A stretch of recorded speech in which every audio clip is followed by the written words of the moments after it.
허브 예배에 대해서 소개해 드리겠습니다. 허브 예배는요, 매주 일요 주일 오후 2시에 양재 온누리교회에 있는 기쁨홀에서 예배하고 있습니다. 유튜브와 카카오톡에서 온누리교회 허브대학부 채널을 검색해 주시거나 인스타그램에서 허브_워십을 검색해 주시면 영적인 콘텐츠에 여러분이 동참하실 수 있도록 저희가 영적인 콘텐츠들과 소식을 전해드리겠습니다. 그리고 함께 예배하러 오시면 더 큰 은혜와 사랑을 부으실 줄을 믿습니다. 가슴에 두 손을 얹고 저를 따라해 주시겠어요? 하나님은 나를 사랑하십니다. 우리 새해를 맞아서 조금 더 믿음을 가질까요? 하나님은 나를 사랑하십니다.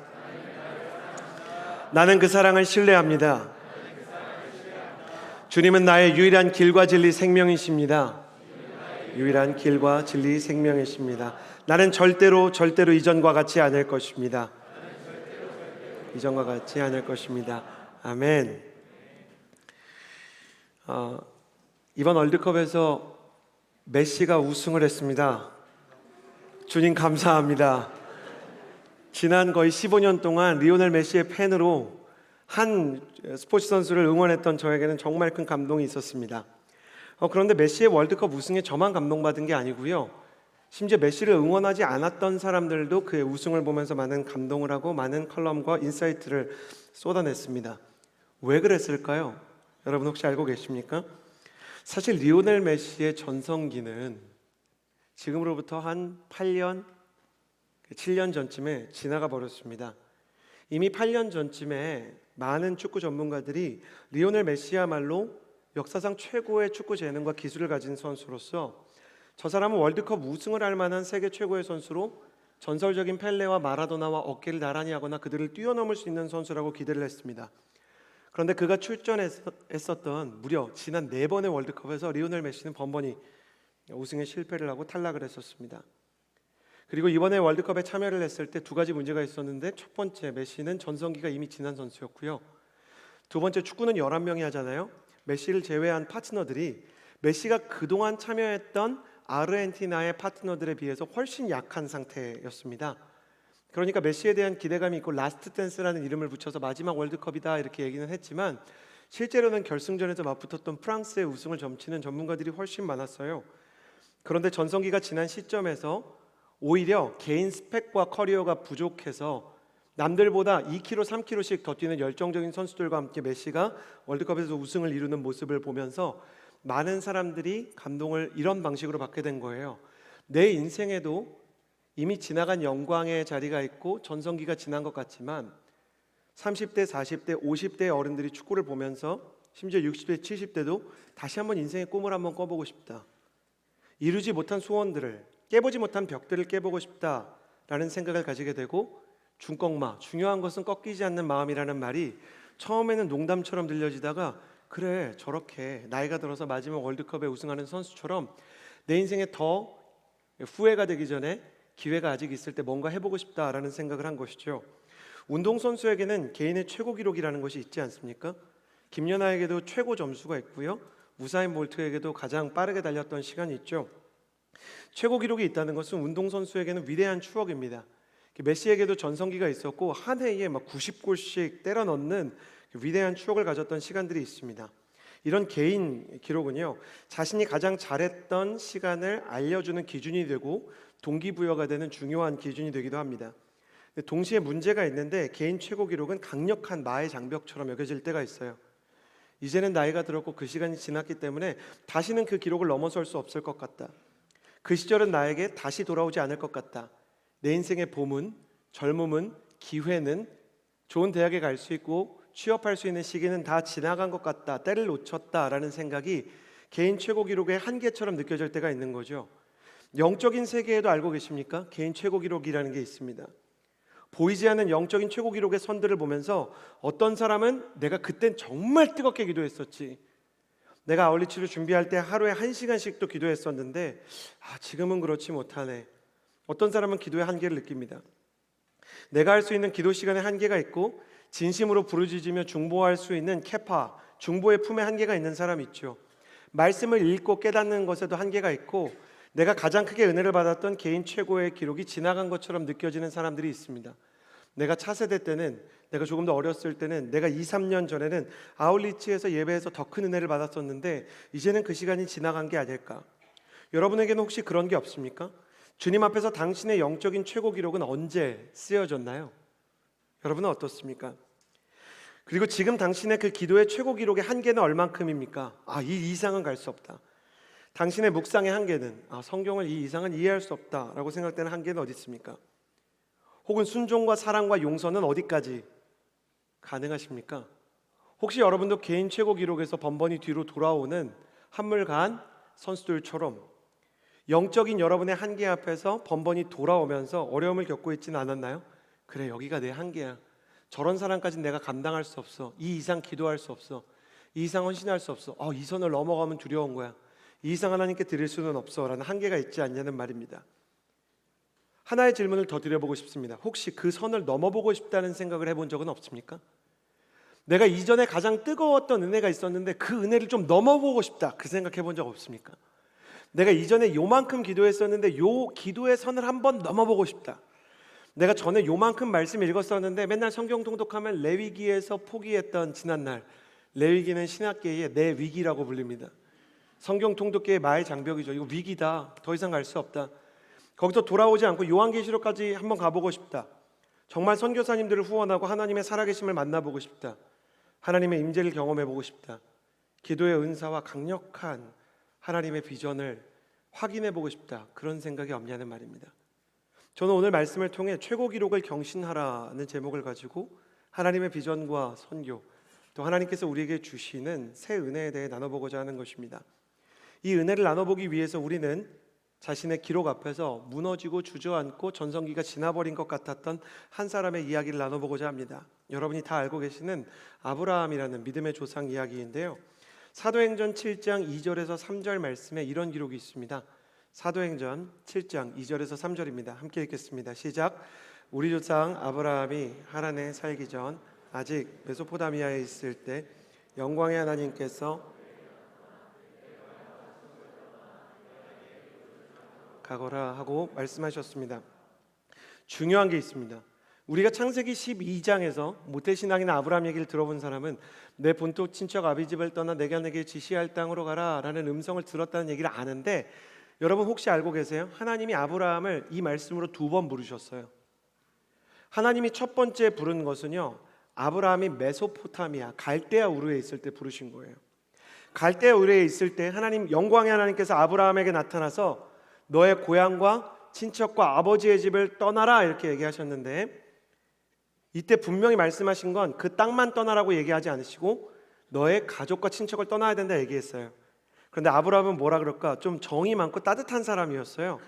고향인 갈대아 우르는 떠났는데 친척인 조카 롯을 이렇게 매몰차게 나는 하나님 비전 따라 가야 돼 이렇게 말하지 못해요. 그리고 아버지인 데라도 놓고 오지 못해요. 그래서 아버지 데리고 조카 데리고 갈대아 우르를 떠납니다. 문제는 뭐였냐면 롯도 그렇고요, 데라도 그렇고 하나님에 대한 믿음이 부족하고 아브라함처럼 하나님에 대한 확신이 부족한 사람이었다는 겁니다. 그래서 어떤 일이 일어나는가?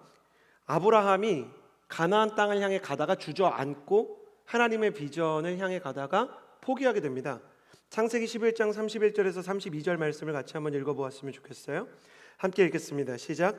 데라는 자기 아들인 아브라함, 그리고 자기 아들 하란의 아들 손자 롯, 그리고 자기 아들 아브라함의 아내이자 자기 며느리인 사레를 데리고 함께 갈대아의 우르를 떠나 가나안으로 향했습니다. 그러나 그들은 하란에 이르러 거기 살게 됐습니다. 데라는 205세까지 살다가 하란에서 죽었습니다. 데라가 아브라함의 얘기를 들었어요. 하나님께서 우리 가족 가나안 땅으로 가래요. 갈대아 우르 아니래요. 왜 갈대아 우르는 아니었는가? 거기는 우상 숭배가 강했고 우상의 산업을 기반으로 그 나라에서는 바알, 아세라 이런 아주 잡신들을 비롯해서 무당들이 판을 치고 하나님의 신앙생활을 하기에는 아주 적합하지 않은 곳이었어요. 그래서 말씀에 따르면 가나안으로 향했는데 가나안으로 가지 못하고 갈대아 우르에서요, 가나안으로 가야 되는데 중간 지점인 하란에서 그냥 머무르게 된 거예요. 왜 하란에 머물게 됐는가? 하란은 문명의 발상지 중에 하나로 자녀를 교육시키고 사업을 확장하기에 너무 좋은 지역이었어요. 갈대아와 우르에 비해서 우상에 대해서도 조금, 우상 숭배도 조금 덜한 지역이었어요. 문제는 그래도 우상이 많아요. 아주 그냥 그 갈대아 우르는 완전히 무당의 동네였지만 거기를 벗어나도 하라는 어떤 곳이라고 좀 얘기할 수 있을 것 같냐면 교회가 없는 데예요. 신앙생활을 하기에는 또 부족한 곳이에요.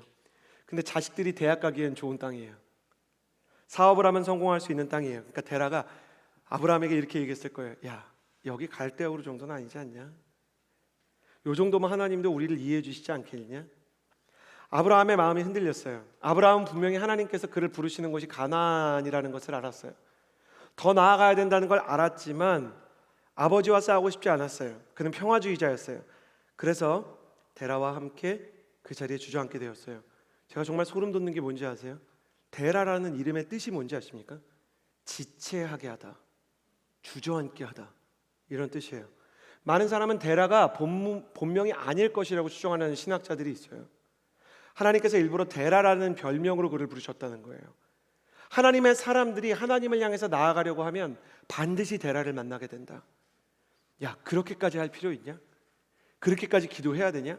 꼭 그렇게까지 말씀 봐야 돼? 야, 너 유난이다. 혼전순결 꼭 지켜야 되냐?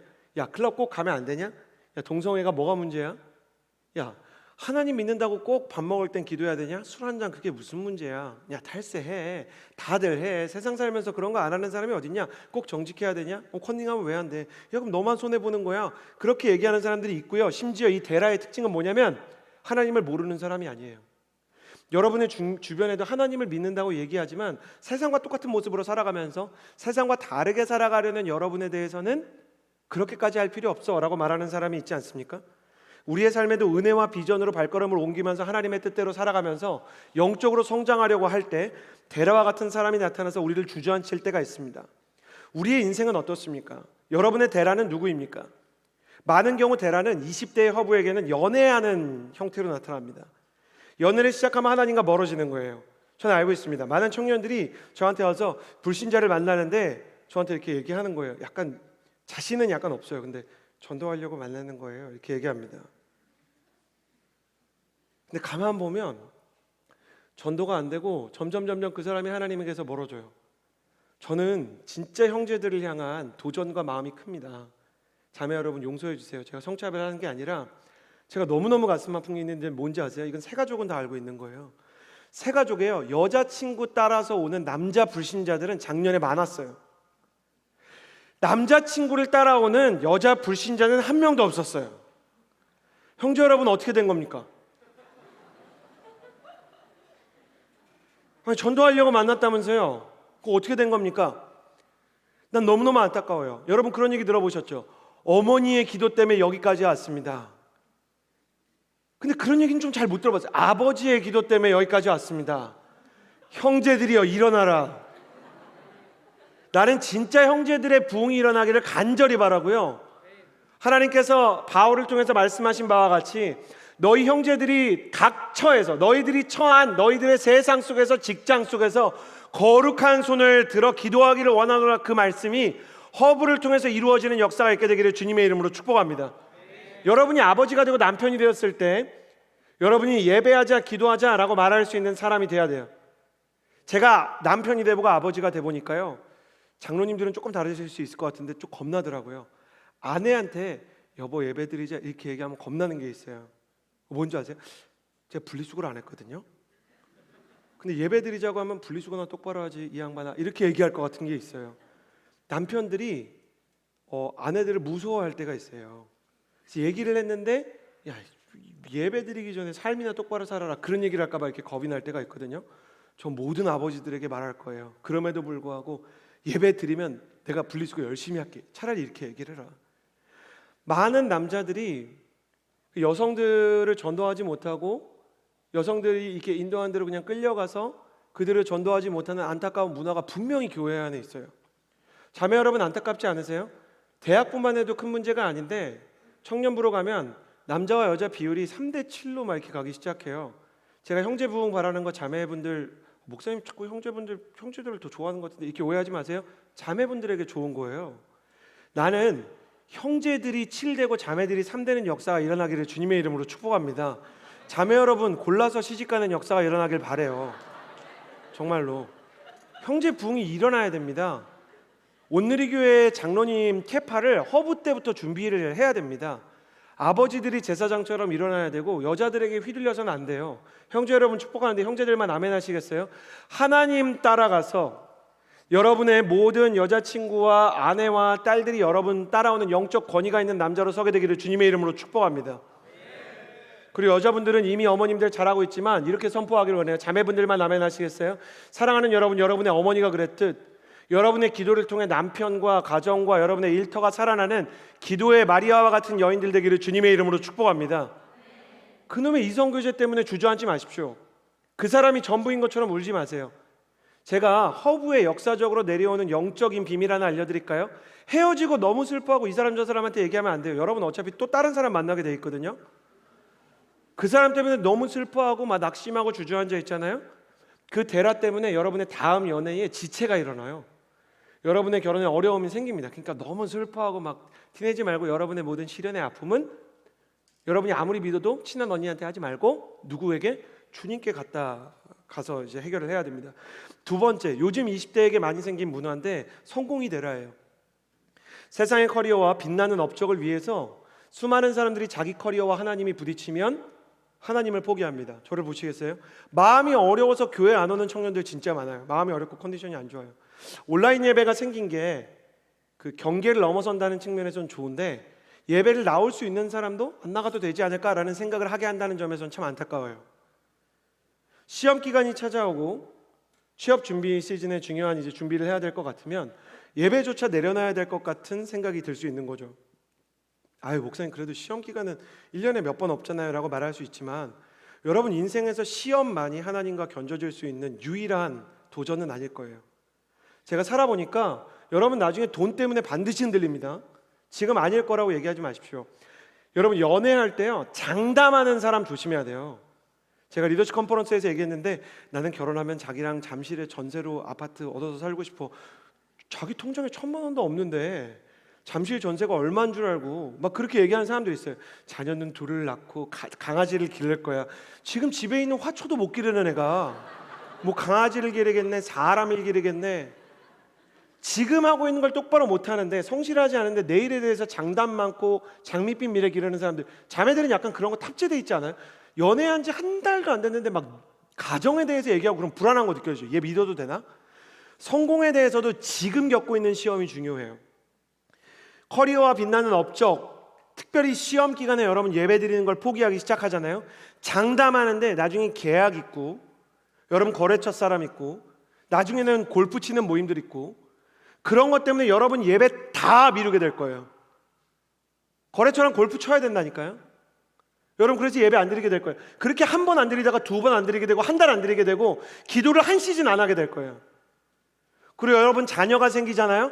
여러분 자녀에게 이렇게 얘기할 거예요. 야 고3인데 꼭 교회 가야 되니? 그러다가 언제 후회하는지 아세요? 내 자녀가 신앙 완전히 떠나면 내가 말씀 가르쳐야 될 때 말씀 똑바로 가르치지 않았구나. 신앙 똑바로 가르치지 않았구나. 아이들이 아직 아빠가 예배 드리자고 할 때 예배 드릴 수 있었어야 되는데 떳떳하지 않으니까 공부해라, 숙제했니? 이거 물어보다가 신앙 다 놓치고 나서 후회하는 사람들이 얼마나 많은지. 여러분 청년 때부터 한번 생각해 보세요. 내 성공과 커리어보다 주님을 향한 예배를 더 마음 다해 지키고 있는가? 내가 시험이라는 대라에 붙잡히고 취업이라는 대라에 붙잡혀서 예배가 무너지고 있지 않은가? 세 번째는 문화예요. 기도해야 될 때 기도하지 않습니다. 말씀 봐야 될 때 말씀 보지 않습니다. 대신 뭐 보냐면 유튜브 봅니다. 넷플릭스 봅니다. 미디어와 음악을 통해서 들려오는 세상의 소리에 마음을 맞춥니다. 제가 리더십 컨퍼런스에도 얘기했는데 지금 넷플릭스에서 최고의 화제가 되고 있는 더 글로리, 이름도 약간 걱정돼요. 더 글로리, 영광이라는 뜻 아닙니까? 세상이 그런 하나님의 단어 갖고 가는 거 좋아해요. 학원 폭력을 당한 안타까운 그 소녀가 선생님으로 성장을 해서 자기를 괴롭혔던 사람들에게 복수하는 내용인데 그 배우들이나 그 내용, 그 사람들을 향해서 비난하고 싶진 않아요. 근데 세상의 문화가 언제부터인가 복수가 인생의 목표인 것처럼 다루기 시작했어요. 여러분에게 부당한 거 못 참게 할 거예요. 용서를 못 참게 할 거예요. 용서는 잘못된 거라고 얘기하기 시작할 거예요. 십자가의 길, 예수님의 사랑은 낭비다라고 얘기하기 시작할 거예요. 그게 대라가 될 겁니다. 아브라함이 그런 식으로 하란의 문화 속에서 주저앉았고 아버지의 데라와의 관계 속에서 연애를 한 건 아니었지만 사람 때문에 주저앉았고 자기 인생에서 나름 사업도 잘 되니까 타협을 하고 하란에 주저앉아 버렸습니다. 그러고 나서 하나님과 점점 멀어져 버린 거죠. 여러분이 영적인 전성기가 이미 지나버렸고 기도의 뜨거움을 잃어버렸다면, 차세대 때처럼도 순수하지 못하다면 여러분 한번 생각해 보십시오. 무엇 때문에 주저앉았습니까? 그러나 중요한 것은 우리가 주저앉아도 하나님은 주저앉지 않는다는 것입니다. 제가 여러분 왜 허브 공동체에 왔겠습니까? 왜 허브에서 이런 이야기를 하겠습니까? 하나님은 포기를 하지 않으시기 때문이에요. 하나님께서는 어떻게 하시는가? 사도행전 7장 2절에서 4절을 계속 한번 사도행전 7장 4절을 읽겠습니다. 4절입니다. 함께 읽겠습니다. 시작. 그래서 아브라함은 갈대아의 땅을 떠나 하란에 가서 살았습니다. 거기서 그의 아버지가 죽어도 하나님께서는 여러분이 지금 살고 있는 이 땅으로 아브라함을 보내셨습니다. 여기서 중요한 말씀은 그의 아버지가 죽은 후, 아버지 데라가 죽었어요. 그러고 나서 하나님께서 아브라함에게 다시 말씀하신 게 창세기 12장이에요. 하나님은 굉장히 인격적인 분이세요. 아브라함이 본토 친척 아비를 떠나라 그랬지만 친척과 아비를 떠나지 않고 친척 롯과 그리고 아버지 데라를 데리고 가서 완전히 그냥 하란에 주저앉아 버리니까 하나님께서 어떻게 하시냐면 침묵으로 아브라함을 기다리세요. 데라가 내 인생에 있다는 증거는 뭐냐면 영적인 침체가 있어요. 하나님의 음성이 들리지 않고 은혜가 임하지 않아요. 하나님은 왜 은혜를 주지 않으실까요? 하나님은 왜 데라와 함께 있는 사람에게 침묵하실까요? 그건 하나님 인격적인 분이기 때문에 그래요. 하나님은 순종하고자 할 때 더 말씀하세요. 순종할 생각이 없고 하나님과 동행할 생각이 없으면 괜히 부담만 되잖아요. 하나님도요, 너무 꼰대가 되는 건 원하지 않으세요. 그러니까 한 걸음 물러나서 기다리기 시작하시죠. 그리고 나서 데라가 죽으니까 하나님이 기다렸다는 듯이 다시 아브라함에게 말씀하셨습니다. 이 일이 이번에도 이 시대에도 우리에게 일어나죠. 얼마나 많은 허브의 청년들이 소중한 연인과 헤어지고 하나님과의 관계가 회복되기 시작합니까? 얼마나 많은 사람들이 회심하고 사랑과의 관계가 끊어지며 하나님과 가까워집니까? 저는 저의 친구들과 이렇게 학교 생활을 열심히 하지 않는 이렇게 사람이었어요. 친구들은 그때 약간 당구에 미쳐 있었는데, 제가 2학년 1학기, 고등학교 2학년 1학기 끝나고 여름방학 때 예수님을 인격적으로 너무 크게 만난 거예요. 교회에서 살았어요. 그래서 돌아와서 친구들한테 그랬어요. 친구야, 미안한데 나 진짜 이제 예수님의 사람으로 살 거야. 그리고 그 중에 진짜 중요한 게 있는데 나 학교 생활을 어쨌든 충실하게 할 거야. 여기서 충실하다는 건 충격적이게도 정규 수업 시간을 다 하겠다는 얘기였어요. 그러니까 점심시간이 끝나면 제 친구들은 책상을 그렇게 화장실에 집어넣어 놓고 당구장을 갔거든요. 5교시, 6교시에. 그러니까 선생님이 저희를 못 찾게 분단을 다 재조정한 다음에 나가서 이렇게 당구를 쳤어요. 그러니까 제 친구들이 저를 보면서 너무 속상한 거예요. 서운한 거예요. 야, 우리 우정 이거밖에 안 되냐? 저를 어떻게든 당구장으로 끌어들이려고요. 제가 점심시간에 하루는 자고 있었는데 가방이 없어졌어요.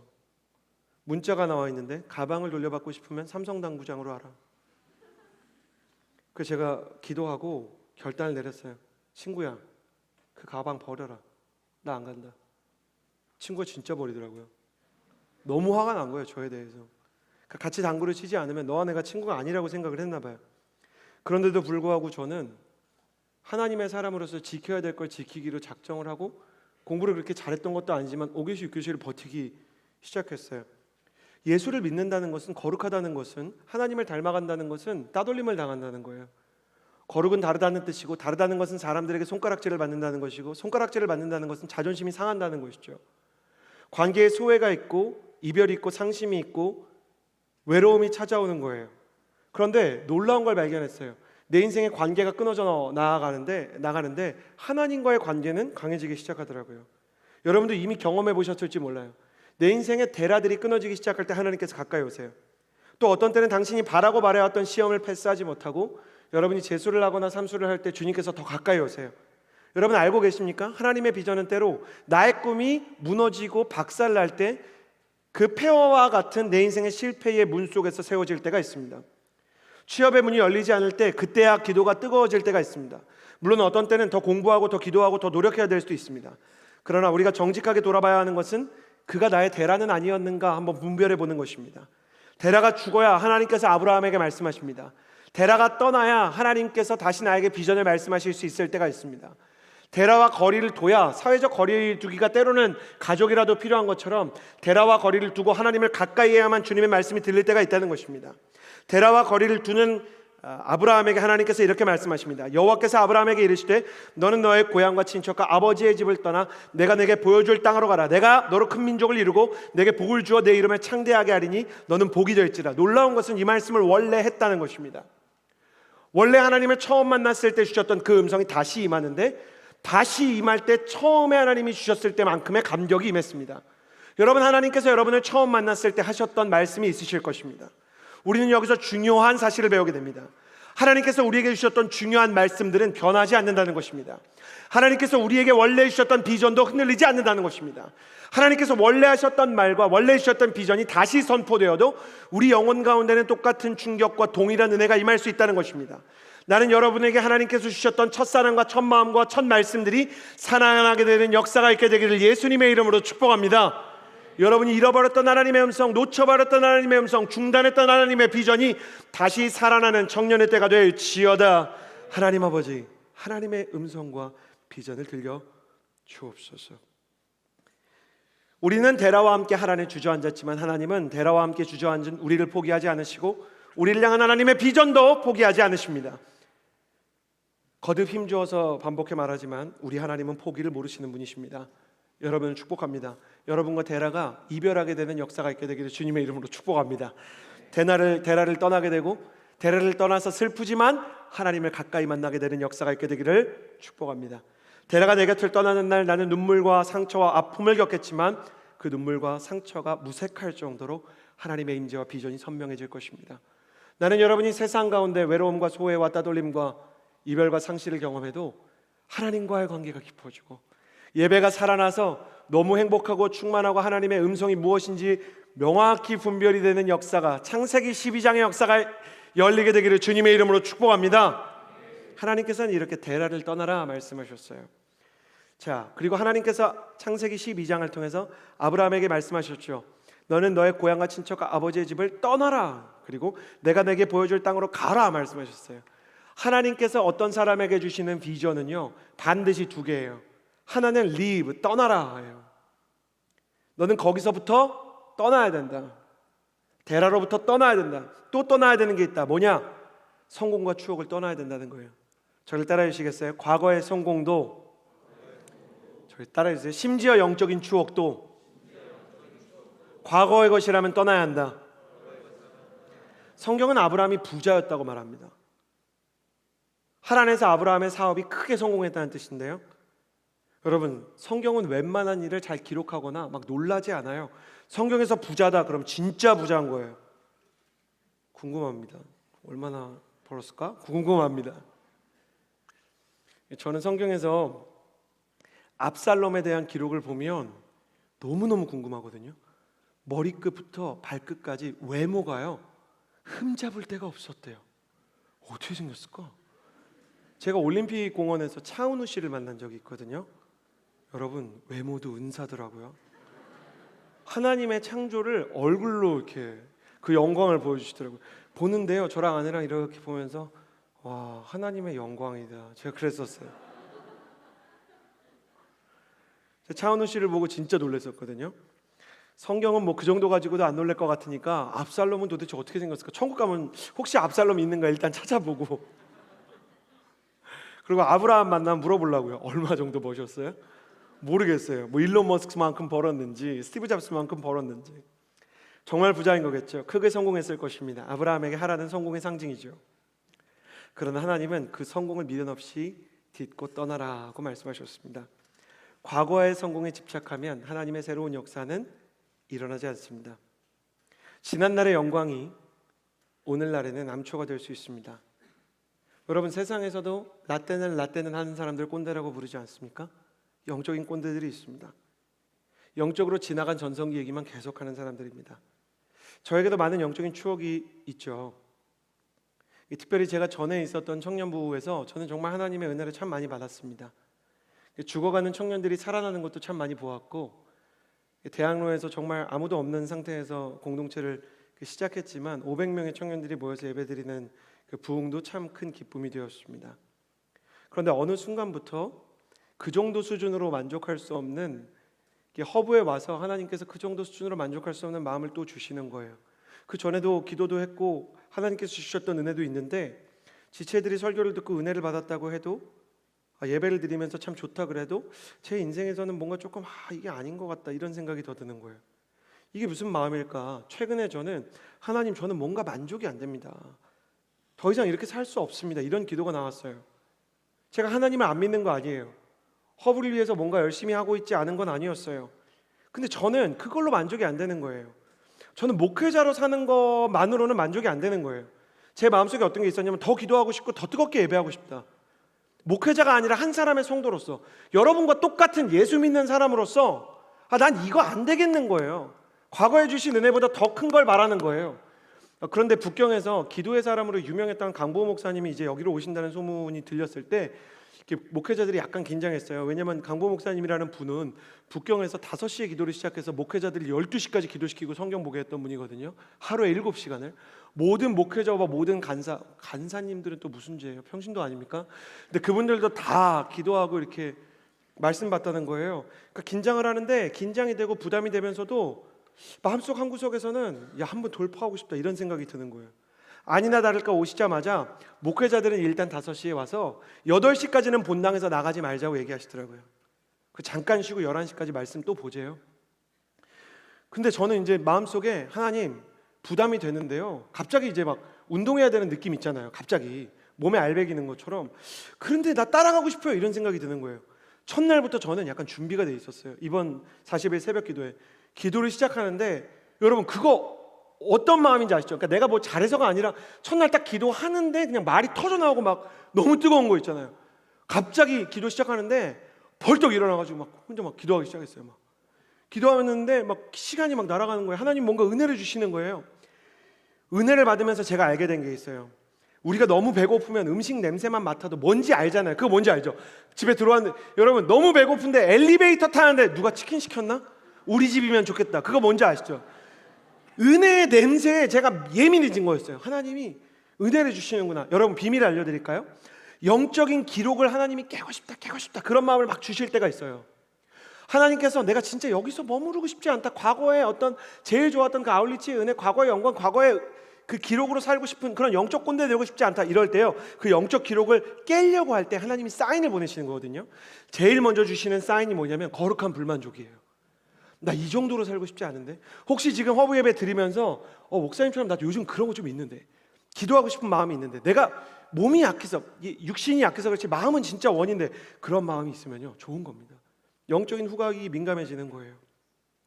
우리를 하나님께서 목마르고 굶주리게 하신다면, 여러분 기억하세요. 우리를 목마르고 굶주리게 하시잖아요. 하나님이 우리를 그렇게 하실 때는 그 다음엔 양식을 주시겠다는 거예요. 시장이 반찬이란 말이 있죠. 굶주리면 웬만한 은혜가 진짜 그 풍미가 더해요. 여러분 지나간 은혜를 추억하지 마세요. 하나님은 어제의 하나님이 아니라 오늘의 하나님이신 줄을 믿습니다. 어제의 성공, 어제의 은혜는 좋은 거죠. 그건 우리한테 힘이 되죠. 그러나 이렇게 기도하십시오. 하나님, 난 지난날 주셨던 은혜가 너무 감사합니다. 근데 그 지난날 주셨던 은혜보다 더 큰 은혜를 구합니다. 어제까지 나와 동행하셨던 에베네셀의 하나님 참 감사한데, 나는 오늘 하나님 만나고 싶어요. 나는 더 큰 은혜를 받고 싶어요. 그래가지고 저는 혼자 은혜 받는 것보다 같이 은혜 받는 것 더 좋아하거든요. 그래서 대표 MC 이지선, 부대표 MC 김범석을 그날 전화해서 불렀어요. 너희 내일부터 같이 기도한다. 장치를 만드는 거예요. 저는 저라는 사람이 얼마나 간사한지 알았어요. 어떤 건지 알죠? 오늘은 내가 뜨겁게 기도하지만 내일의 나를 믿을 수 없는 느낌 뭔지 알죠? 내일도 뜨겁게 기도할지 내가 알 수 없어. 장치를 만들어야 되겠다. 대표 부대표가 옆에 있으면 내가 체면 때문에라도 열심히 하겠지. 대표 부대표를 불러놓고 이렇게 얘기했어요. 내가 나갈 때까지 나가지 마. 8시까지 나가지 마. 진짜 못된 거죠. 그거 목회자들한테 한 명령인데, 평신도들한테. 근데 순진한 거예요. 저희 대표 부대표가 같이 옆에서 공동체 위에서 기도하고 중보하면서 울고 있는 거예요. 옆에를 봤는데 너무 뜨겁게 기도하고 있는 거예요. 너무 좋은 거죠. 그래서 그렇게 계속 달려오면서 지금까지 은혜를 받고 있어요. 여러분은 어떻습니까? 과거의 성공과 과거의 은혜, 한때 제일 뜨거웠던 그 수준에 머무르고 과거를 추억하는 영적 꼰대가 되고 있지 않습니까? 나 때는 말이야 그렇게 은혜를 받았단다. 내가 몇 년 전에 아울리치를 갔을 때는 좋은 겁니다. 근데 오늘의 은혜가 분명히 더 큰, 하나님께서 우리를 위해 예비한 것들이 분명히 더 크게 남아있는 한 해가 되기를 주님의 이름으로 축복합니다. 하나님께서 주신 어제의 은혜보다 더 큰 영적인 기록의 갱신이 이루어지고 영적인 하나님의 사랑이 풍부하게 거하는 올해가 되기를 주님의 이름으로 축복합니다. 아브라함아, 너 거기서 만족하지 마라. 그런 돈 좀 많이 버는 수준에서 너 벗어나야 된다. 내가 진짜 축복을 줄 거거든. 너 그러니까 가야 된다. 그러면서 하나님께서 뭐라고 말씀하셨냐면 내가 내게 보여줄 땅으로 가라 이렇게 말씀하셨어요. 떠났으면 가야 됩니다. 자, 이제부터 우리는 데라를 떠나라, 추억을 떠나라, 떠나는 거 얘기를 끝내고 가야 될 곳에 대해서 얘기할 거예요. 첫 번째, 우리는 어디로 가야 하는가? 저를 따라해 주시겠어요? 나는 하나님 앞으로 가야 한다.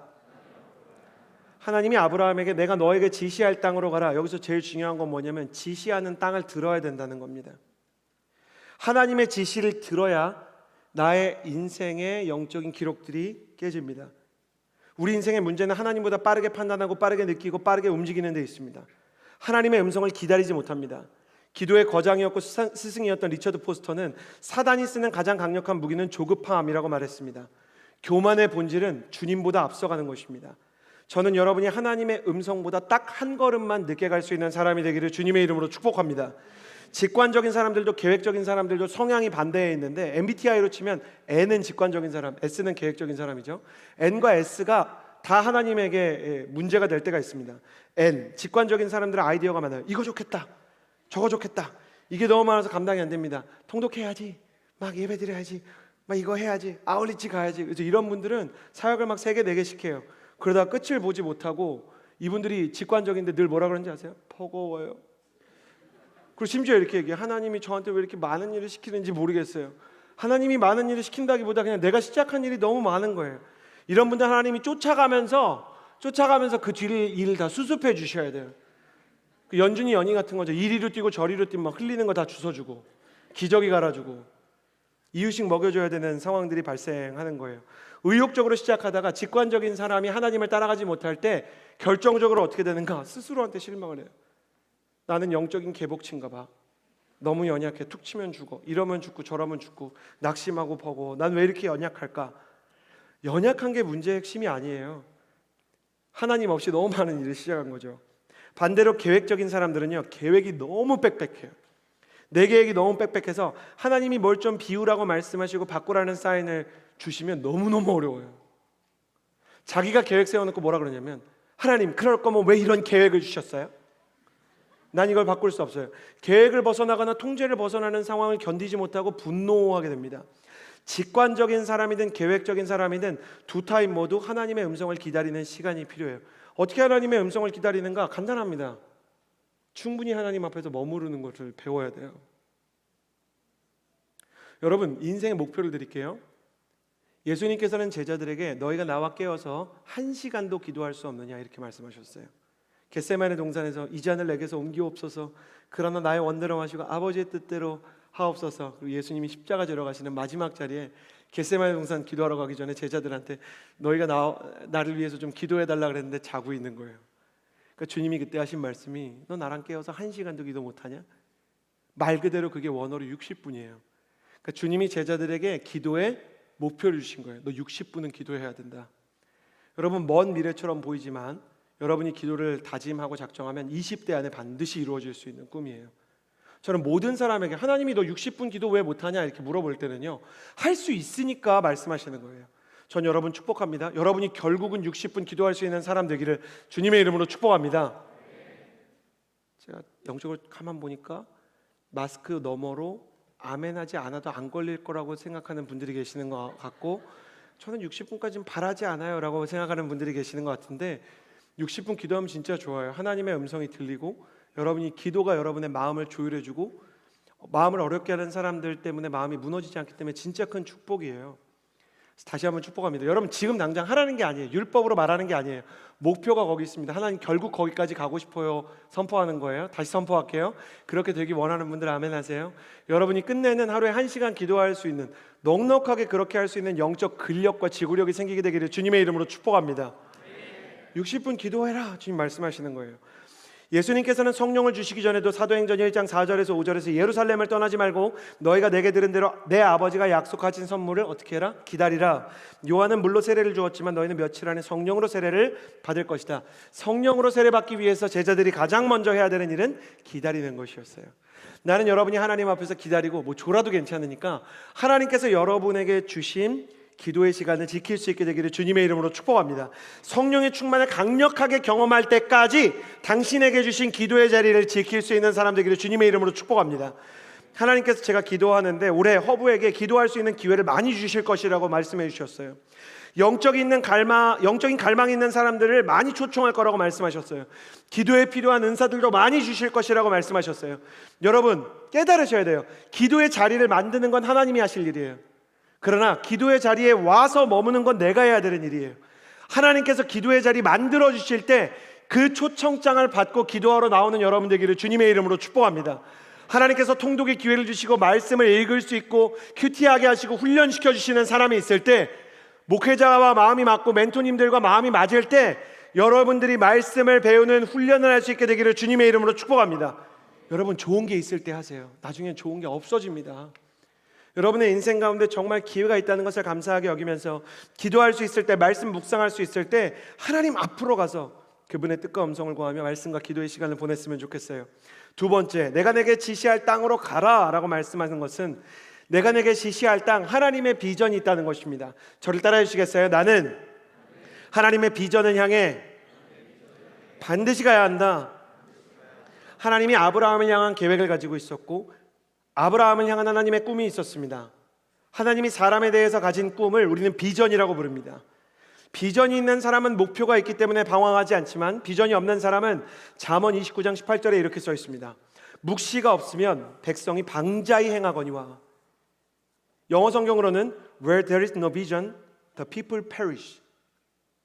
비전이 없는 사람은 부패한다. 내 인생 가운데 너무 많은 탈진과 소진과 세상의 모습들이 있고 부패가 있는가? 여러분 인생 가운데 세상과 똑같은 모습과 중독의 모습이 있어요? 비전이 없으면 그 사람은 부패하고 방황하게 된다라고 얘기하는 거예요. 비전이 없으면 방황하게 된다. 여러분 기억하십시오. 목적지가 없는 항해는 표류일 수밖에 없습니다.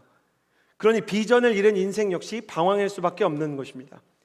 비전이 없는 사람은 눈앞에 보이는 현실과 사람들의 피드백에만 민감합니다. 사람이 뭐라고 하면 마음이 상하고 눈앞에 있는 작은 이익이나 유혹에 그 집착에 절대로 흔들리지 않을 수가 없습니다. 유혹이 손짓하는 방향으로 이리로 가고 욕망이 부르는 방향으로 끌려가고 마음과 감정이 무너지면 일어나지를 못합니다. 내일도 미래도 소망도 없이 세상이 이리로 저리로 사람을 끌고 다닙니다. 그러나 하나님의 사람은 비전이 있기 때문에 하나님의 비전을 포기하지 않고 그 방향대로 다시 일어납니다. 어떤 느낌인가? 넘어져도 다시 일어나는 거예요. 오뚜기와 같아요. 흔들려도요 다시 일어나는 거예요. 나침반을 보면 아름답지 않습니까? 나침반을 보면 나침반의 이 구형, 실제 철로 된 나침반을 보면 나침반은 항상 흔들리는 거 아시죠? 나침반이 흔들리고 있을 때는요 오히려 북쪽을 가리키는 때더라고요. 근데 나침반이 멎어 있으면 그 나침반은 신뢰할 수 없더라고요. 하나님의 사람은 흔들려도 돼요. 하나님의 사람은 쓰러져도 돼요. 그러나 흔들리고 쓰러지면서도 다시 일어나는 사람이 하나님의 사람이더라고요. 심지어 이 비전의 사람은 어떠냐면 히브리서 11장 8절에 믿음으로 아브라함은 부르심을 받았을 때 순종의 장차 유업으로 받을 곳으로 나아갔습니다. 그런데 그는 어디로 가는지 알지 못하고 나아갔습니다. 가나안 땅으로 가긴 가는데 가나안 어디인지를 모르겠는 거예요. 너무 커요. 너는 한국으로 가라. 근데 한국에 많잖아요. 강남구도 있고 강동구도 있고 부산도 있고 뭐 많잖아요. 근데 어디로 가야 되는지 모르고 갔대요. 어디로 가는지 모르고 가는데도 왜 아브라함이 크게 방황하지 않았는가? 하나님께서 그와 함께 계셨기 때문이에요. 비전의 사람의 특징은 하나님과 함께 가요. 하나님의 소원을 알아요. 내가 먼 미래에 뭐가 될지까지는 모르지만 오늘 내가 해야 되는 일을 하나님께서 알게 해주세요. 하나님의 임재가 느껴지고 은혜를 주시기 때문에 하나님을 향한 믿음이 있어서 하루하루 하나님과 동행하다가 비전을 이뤄요. 그런 의미에서 보자면 비전과 믿음은 세트 메뉴예요. 하나님께서 나와 함께 계시다는 그 믿음, 하나님께서 나에게 비전 주신다는 그 믿음이라는 씨앗에서부터 끝내는 비전이라는 열매가 자라나는 거예요. 그러니까 여러분에게 둘 중에 하나는 반드시 있어야겠어요. 나는 여러분이 명확한 하나님의 비전을 아는 사람이든지 아니면 갈 바를 완전히 알지 못해도 하나님께서 나와 함께 계신다는 믿음을 가진 사람이든지, 믿음이든 비전이든 둘 중에 하나는 분명히 가질 수 있는 사람이 되기를 주님의 이름으로 축복합니다. 하나님께서 임재하시고 말씀하시고 예배를 통해서 은혜를 주시면 하나님의 말씀 중에 한 구절이 나침반이 되어서 우리 인생의 하루를 이끌어주고, 기도할 때 또 동역자들과 쉐어하면서 나누는 말씀이 내 인생의 비전의 이정표가 되기 시작할 것이에요. 나는 여러분이 허브에서 예배를 드리는 이 20대의 시간들 속에서 하나님의 비전을 분별할 수 있는 청년이 되기를 주님의 이름으로 축복합니다. 세 번째, 하나님께서는 이렇게 말씀하셨어요. 자, 2절과 3절을 다시 한번 읽어볼게요. 창세기 12장 2절과 3절입니다. 함께 읽겠습니다. 시작. 내가 너로 큰 민족을 이루고 내게 복을 주어 내 이름을 창대하게 하리니 너는 복이 될지라. 너를 축복하는 자에게는 내가 복을 내리고 너를 저주하는 자에게는 내가 저주하리니 땅의 모든 족속이 너로 말미암아 복을 얻을 것이라 하신지라. 2절에 보면 하나님께서 아브라함에게 너는 복이 될지라 이렇게 말씀하셨어요. 근데 이 복이 뭐냐면 3절에 땅의 모든 족속이, 모든 사람이 아브라함을 통해서 복을 얻는 거예요. 우리는 이거를 가지고 축복의 통로 이렇게 얘기를 해요. 하나님은 우리를 축복의 통로로 부르세요. 하나님은 우리를 통해서 수많은 사람을 살리고 변화시키는 데 관심을 가지고 계세요. 그래서 한쪽에서는 데라를 떠나고 과거의 성공을 떠나서 영적인 기록을 갱신해야 되지만, 우리가 하나님과 함께 하나님 앞으로 가고 비전을 향해 갈 때 반드시 기억해야 되는 것은 이것이에요. 가슴에 손을 얹고 저를 따라 주시겠어요? 나는 한 영혼을 향해 가야 한다. 전에도 말씀드렸는데 세상이 성공했다라고 이야기하는 인생은 5,000명분을 먹는 거예요. 내가 5,000명이 벌 만큼을 혼자 벌면 진짜 성공이죠, 그죠? 5,000명분의 연봉을 내가 번다. 얼마나 성공이에요? 다른 사람의 연봉의 5,000배예요. 그럼 그 사람 성공한 거죠. 돈을 5,000명분을 벌고 먹는 것도 5,000명분을 먹을 수 있으면 그 사람 대단한 사람이죠, 세상에서는. 근데 예수님은 그런 방식으로 살지 않으셨어요. 5,000명분을 먹는 인생이 아니라 예수님은 어떻게 사셨어요? 5,000명을 먹이는 사람으로 사셨어요. 본인 스스로는 큰 돈을 가지지도 않으셨고, 여우도 머리 둘 곳이 있고 새들도 둥지가 있다 그러셨지만 예수님은 자기 집도 없으셨거든요. 예수님은 자기 집은 없었지만 뭐라고 말씀하셨냐면, 내가 너희를 위해서 처소 너희 집을 예비하러 간다. 내 아버지 집에는 거할 곳이 많다. 세상에서는 자기 머리 둘 집 한 칸이 없었지만 인류 역사상 가장 많은 건축을 한 건축 사업의 1인자는 예수님이세요. 천국에 가서요, 예수님께서 크게 분양 사업을 하셨어요. 우리가 이 세상을 살면서 내 집을 가지느냐 못 가지느냐, 그것도 참 큰 축복이지만 여러분, 이미 천국에 내 집 마련을 했다는 게 중요합니다. 죽고 나서 영원히 살 때 여러분이 깜짝 놀랄 거예요. 여러분, 진짜로 하나님의 일이 일어나면 우리가 놀라더라고요. 제가 금요일날 새벽기도 사회를 보고 기도 인도를 하는데요, 제가 너무 혼자 이게 심취해서 이렇게 기도를 하니까 성도님이 저분이 뜨겁게 기도하나 보다 이런 생각을 하신 것 같아요. 그래가지고 저한테 와서 목사님 기도해 주세요. 어떤 아버님이 오셨는데 본인이 과거에 진짜 뜨겁게 기도하셨대요. 이렇게 볼 때 느껴져요. 이분이 정말 나이가 많으신데 젊은 교역자한테 왔죠. 그리고 새벽 기도가 한참 지났는데, 한 40분 지났는데 오셨죠. 그런 거 보니까 이분이 기도하는 분이실 것 같아요. 근데 눈물도 안 나고 마음도 안 뜨겁대요. 근데 저를 보더니 뭐라 그러는지 아세요? 진짜 당황스러워요. 목사님이 기도해 주면 회복될 것 같대요. 이때부터는 심각한 거예요. 기도했는데 회복 안 되면, 여러분, 그런 두려움이 뭔지 모르시죠? 이분은 나를 향한 믿음을 갖고 왔어요. 근데 나는 나에 대한 믿음이 없어요. 그냥 뜨겁게 기도하고 있었어요. 근데 어떻게 해요? 온 성도를 안 해줄 수 없죠. 그래가지고 온 마음을 다해 기도하는 거예요. 사람이 때로는요, 목회자를 해보니까요, 영적인 부담감과 두려움이 굉장히 뜨거운 기도가 되더라고요. 제가 첫 마디가 이거였어요. 하나님, 이분을 만나 주셔야만 합니다. 괄호치고 이거죠. 안 그러면 제가 망신을 당하니까. 근데 기도를 하는데요, 그래도 우리가 기도가 열리고 안 열리고를 알잖아요. 이분은 기도하면서 눈물을 다 잃었대요. 눈물이 안 난대요. 근데 기도를 하고 진짜 10초도 안 지났는데 눈물이 쏟아지는 거예요, 이 아버지가. 그래서 막 방언을 하고 막 기도를 하는 거예요. 너무 놀란 거죠. 이분이 기도가 열릴 걸 모르고, 하지만 확신이 있는 것처럼 하나님 만나 주셔야만 합니다. 기도를 열어주셔야만 됩니다. 근데 진짜 열리니까 놀란 거예요. 근데 놀란 거를 그런 때 목회자가 절대 티내면 안 됩니다. 당황하지 않고 마치 이런 일이 일어날 걸 알았던 것처럼 역시 하나님께서 인도해 주십니다. 하나님은 신실하십니다. 주의 종의 기도를 들어주십니다. 그러니까 이분이 막 기도를 하면서 하나님 앞으로 나아가는 거예요. 제가 그때 다시 한번 너무 당연한 건데 깨닫게 되더라고요. 하나님은 목회자를 축복의 통로로 부르신 거예요. 기도의 문 열어주라고, 말씀의 문 열어주라고, 은혜의 문 되라고. 그게 저만 그런 게 아니에요. 여러분도 그런 거예요. 여러분도 막 천국 가서 놀랄걸요. 내 집이 진짜 있네? 뭐 진짜 놀랄 거야. 당황하지 않은 척 하겠죠. 가브리엘 옆에서 이게 제 집이군요. 있을 줄 알았습니다. 명패에 새겨져 있네요. 김범석. 평수가 생각보다 좀 좁네요. 아, 기도 많이 했는데 막 생각할 수 있겠죠. 그러나 마음속에 얼마나 감동하겠어요. 살아서도 그런 일이 일어날 거예요. 여러분, 그런 일이 아직 안 일어났어도요, 그냥 순종한다 생각하고 아멘 하세요. 나는 여러분의 기도를 통해서 영혼들이 살아나게 될 줄을 믿습니다. 나는 여러분의 기도를 통해서 여러분의 가정에 기도에 불이 붙게 될 줄을 믿습니다. 여러분은 마치 불꽃과 같은 사람이 될 거예요. 산불을 일으키는 불꽃처럼, 가을에 마른 장작에 불을 붙이는 불꽃처럼 여러분이 가는 곳마다 기도의 부흥이 일어나고 선교지에서 영혼이 살아나고 여러분의 학교가 변화되고 여러분의 가정이 변화되고 선교지가 축복을 받게 될 것입니다. 하나님의 비전은 한마디로 축복의 통로가 되는 것입니다.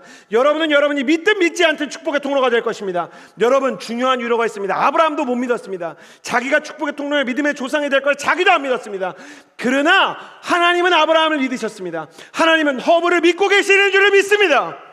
사도행전을 보면 예수님께서 약속하신 대로 제자들에게 성령이 임했습니다. 왜 성령이 임했는가? 혼자 잘 살고 잘 먹으라고? 아닙니다. 복음을 전하고 선교하라고 성령이 임하셨습니다.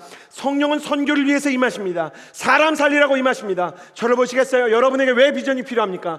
여러분 입신양명하고 자아 실현하라고? 아닙니다. 여러분 혼자 잘 먹고 잘 사는 수준 아닙니다. 여러분이 배우면 남을 줘야 되고, 여러분이 은혜 받으면 은혜의 축복의 통로가 돼야 되고, 여러분이 기도를 시작하면 사람들이 살아나게 될 거예요. 여러분이 나를 통해서 이런 일이 일어난다고? 내가 진짜 믿음의 조상이라고? 나를 통해서 예수를 믿었다고? 여러분 인생에서 당황스러운 일이 일어날 거예요. 저는 형 통해서 예수 믿었어요. 누나가 기도를 하니까 기도가 열렸어요. 멘토님께서 기도를 해주시는데 제 마음에 하나님이 말씀하셨어요. 야, 우리 아들 우리 딸 너 때문에 우리 가정에 진짜 부흥이 임했다. 이런 일이 일어날 거예요. 여러분, 성령님이 선교를 위해서 임하신다는 건 반대로 얘기하면 복음 전파와 한 영혼을 향한 열정이 없으면 성령의 충만도 경험하기가 어렵다는 거예요. 나는 여러분이 개인적으로 복음을 전하고 싶은 한 영혼의 이름이 여러분의 가슴에 새겨져 있게 되기를 주님의 이름으로 축복합니다. 하나님의 선교를 들으면 마음이 쓰이고, 선교헌금 작정서를 보면 내가 후원해드려야 되겠다 생각이 들고, 가슴에 한 사람의 선교사님의 이름과 한 지역의 선교지가 새겨져 있게 되기를 바랍니다. 아브라함 한 사람을 통해서 주님은 온 세상을 변화시키셨습니다. 당신 한 사람을 일으켜서 당신의 가정을 변화시키고 선교지를 변화시키고 한 영혼을 살아나게 하는 역사가 일어나게 될 것을 나는 믿습니다. 그래서 반드시 해야 될 게 있는데, 반드시 여러분이 싸워야 되는 개념이 있는데, 절대로 당신 자신을 과소평가하지 마십시오. 여러분 기도할 때 영적인 방해를 경험할 때 있죠? 저를 다 보시겠어요? 한번 우리 집중해 봅시다. 여러분 기도할 때 영적인 방해를 경험할 때가 있죠? 예배 드릴 때 막 안 될 때가 있죠? 길을 쓰고 은혜 받으려고 그러는데, 아니 내가 선한 하나님의 은혜를 바라는데 왜 이렇게 영적인 방해가 있나? 그거 이상하지 않으세요? 사단이 여러분을 막 방해하죠? 여러분 사단이 여러분 왜 방해하는지 아세요? 사단이 볼 때 여러분이 진짜 믿음 가지고 비전 가지면 큰일 나기 때문에 그런 거예요. 사단이 여러분보다 여러분의 가치를 더 잘 알아요. 사단이 여러분보다 기도의 능력과 은혜의 능력을 더 잘 알아요. 그래서 여러분 길을 쓰고 기도 안 되게 하고 은혜 못 받게 하려고 애를 쓸 거예요. 그러나 하나님은 이미 당신을 선택하셨어요. 당신이 오래 구원하고 싶은 사람은 누구입니까? 여러분 펜을 들고 핸드폰을 들어서 정말 이 사람이 구원받았으면 좋겠다, 메모장에 그 사람의 이름을 한번 적어보세요. 당신은 올해 어떻게 축복의 통로가 되고 하나님의 선교를 돕고 싶습니까? 내가 정말 살리고 돕고 싶고 고치고 품고 싶고 중보기도 하고 싶은 사람, 지금 생각나는 사람의 이름을 적으세요. 연약한 건 중요한 게 아닙니다. 믿음이란, 비전이란 여인이 임신하는 것과 같다. 하 목사님 말씀하셨어요. 임신하는 그날은 알지 못해도 아이가 태중에서 자라듯이 하나님은 그 비전과 그 믿음이 자라게 하세요. 나는 여러분에게도 그런 일이 일어날 걸 믿어요. 하나님께서 여러분을 반드시 일으키실 거예요. 여러분이 영적인 공격을 당하는 것이 바로 여러분이 하나님의 사람이고 비전의 사람이라는 증거예요. 이 싸움에서 승리하면 축복의 통로가 되고 5,000명을 먹이는 사람으로 성장하게 될 것을 믿습니다. 한 영혼을 향해서 가십시오. 사람을 살리십시오. 선교에 대한 기도를 시작하십시오. 중보기도를 시작하십시오. 여러분을 통해서 사람들이 살아날 것에 대해서 기대하십시오. 나는 여러분을 통해 아브라함에게 이루셨던 하나님의 꿈들이 이 시대로 일어나는 것을 보게 되기를 원합니다. 이 시간에 함께 기도하며 나아갑시다. 기도하며 나아갈 때 여러분 메모장과 핸드폰에 복음을 전해야 되는 한 사람의 이름을 써보라 그랬죠. 하나님, 내가 복음 전하고 싶은 사람이 사실 있어요. 내가 가야 되는 선교지의 이름을 적는 것도 괜찮아요. 적어보라 그랬죠. 초청합니다. 나한테는 그 이름, 그 선교지가 있습니다. 그 자리에서 일어나 보세요. 난 복음 전해야 되는 사람이 있어요. 하나님, 나 생각난 사람이 있어요. 하나님, 내가 진짜 복음 전해야 된다고 생각되는 사람이 갑자기 있어요. 내가 전할 수 있을지 없을지 모르겠는데 내 마음속에 꼭 복음을 전하고 싶은 사람이 있어요. 혹시 거기에 그런 이름을 적고 싶은 사람이 있을 수도 있어요. 아마 제가 사랑하는 우리 이상준 장로님은 그렇게 적을 것 같아요. 아마 대한민국 이렇게 적지 않을까? 나라와 민족의 이름을 적는 분들도 계실 거예요. 내가 위에서 중보기도 하고 살려야 되는 그 민족과 나라가 있는 분들 자리에서 일어나서 두 손을 이렇게 하나님한테 들어볼까요? 하나님, 난 능력이 없어가지고 한 영혼을 살릴 만한 힘이 없거든요. 나는 너무너무 부족하거든요. 나는 내 힘으로는 축복의 통로가 될 수 없거든요. 그렇지만 하나님은 나를 선택하시고 나를 이 자리로 부르셨잖아요. 목사님을 통해서 사단이 내가 믿으면 큰일 난다고 하셨는데요. 내가 진짜 예수 그리스도의 비전의 사람이 되면 한 영혼이 살아난다고 말씀해 주셨잖아요. 그러니까 하나님 말씀에서 약속하신 그 축복의 통로의 약속, 하나님께서 이미 말씀에 박제해 놓은 그 일 내 인생 가운데 일어나게 하여 주옵소서.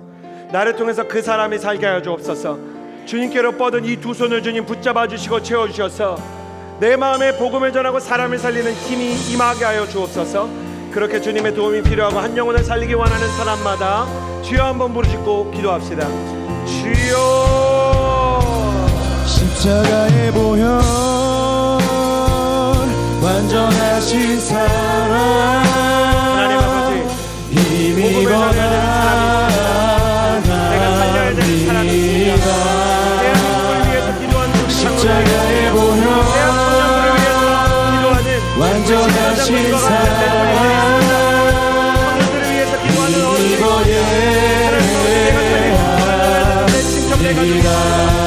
직장의 사람들이 있습니다. 십자가의 보혈 완전하신 사랑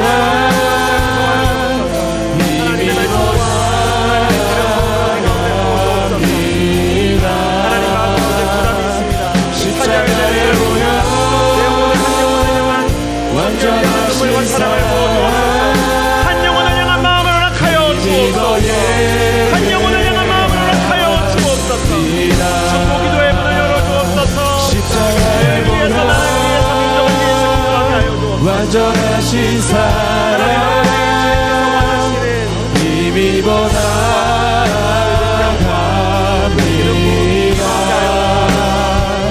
십자가의 보혈 완전하신 사랑 힘이보다 십자가의 보혈 십자가의 보혈 완전하신 사랑 힘이보다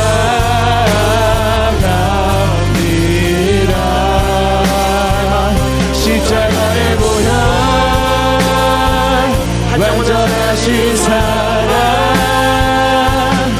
힘이 더 주님의 가슴 속에는 지울 수 없는 한 사람의 이름이 있습니다. 주님의 가슴 속에는 잊을 수 없는 사람의 이름이 있습니다. 주님, 나를 통해서 그 사람을 구원하여 주옵소서. 주님, 나를 통해서 하나님의 거룩한 음성이 그 임하게 하여 주옵소서. 축복의 통로가 되게 하여 주옵소서. 십자가의 보혈 축복의 통로가 되게 하여 주시고 은혜의 통로로 살게 하여 주옵소서. 힘이 더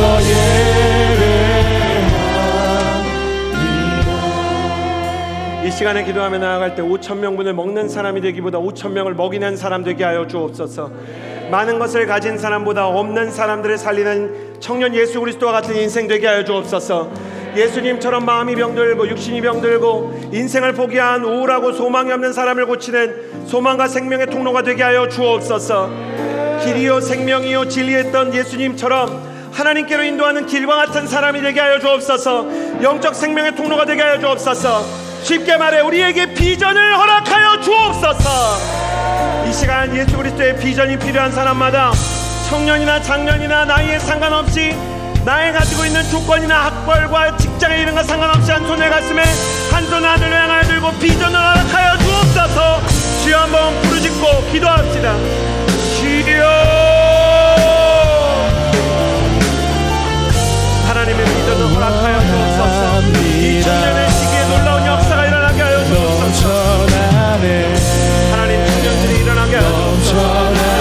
대학 청년과 모든 공동체 하나님의 비전이 임하게 하여 주옵소서. 내 속에 하나님 모든 비전의 사람들이 하나님의 역사가 일어나게 하여 주옵소서. 하나님 아버지께서 원하시는 주소서.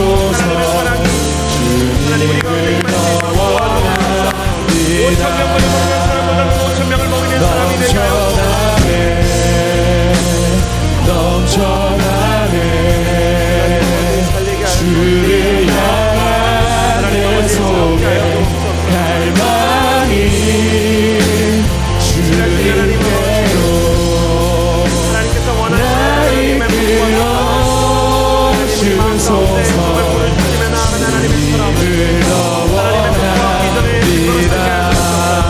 축복의 통로가 되게 하여 주옵소서. 복음 전파와 선교를 위해 오신 성령님, 선교하러 나아가는 자리 아울리치를 위해서 기도하니 주께서의 성령의 뜨거운 불을 부어주십니다. 오늘 교회 선교의 미래가 대학 청년부에 있을 것입니다. 청년들이 선교하게 하여 주옵소서. FA를 지원하게 하여 주옵소서. 그들이 정말 하나님의 놀라운 능력과 복음을 경험하게 하여 주옵소서. 성령의 충만과 복음을 향해 나아가게 하여 주옵소서. 예배하게 하여 주시고 성령의 충만을 경험하게 하여 주시고 축복의 통로로 살게 하여 주를 향한 내 속에 갈망이 주님께로 나를 끌어주소서. 주님을 더 원합니다. 마지막으로 기도할 때 주님의 비전을 이루고 한 영혼을 살리기 위해서 주님 앞에 머무르는 사람이 되게 하여 주옵소서. 축복합니다. 올해 여러분의 영적인 전성기가 갱신되는 한 해가 되기를 주님의 이름으로 축복합니다. 기도의 은사를 부어 주옵소서. 방언을 말하게 하시고 방언의 통변이 임하게 하시고 환상을 보게 하여 주옵소서. 하나님의 음성을 듣게 하여 주옵소서. 우리가 기도할 때 육신과 영혼의 질병이 치유되게 하여 주옵소서. 큐티할 때 하나님의 뜻을 깨닫게 하여 주옵소서. 순종할 때 하나님의 역사를 보게 하여 주옵소서. 지나간 영적인 추억을 추억하는 것이 아니라 오늘날의 영적인 기록을 갱신하는 사람 되게 하여 주옵소서. 기도의 능력과 말씀의 능력을 달라고 주 앞에 머무르는 사람이 되게 해달라고 주여 한번 부르짖고 기도합니다. 주여, 찬양합니다. 주님만 날 다스리소서. 예배합니다. 찬양합니다. 주님으로 높이 받으소서. 예배합니다.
여호와께서 이르시되 너는 고향과 친척과 아버지의 집을 떠나 내가 내게 보여줄 땅으로 가라.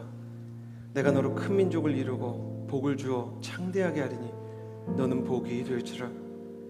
땅의 모든 족속이 너로 말미암아 복을 얻게 될 것이다. 하나님, 5천 명분을 먹어야 성공이라고 얘기하는 거짓 우상들의 세상 속에서 예수 그리스도처럼 5천 명을 먹이고도 12광주리가 남는 사람 되게 하여 주옵소서. 한 영혼을 살리고 가정을 책임지며 이 민족의 부흥의 불씨가 되는 사람이 되기를 원합니다. 영적인 최고 기록을 갱신해 주시고 성령의 능력을 부어 주옵소서. 선교지를 사랑하게 하시고 복음을 전하게 하셔서 나의 인생이 주님의 살아계심의 증거되게 하여 주옵소서. 예수님의 이름으로 기도드렸습니다. 아멘.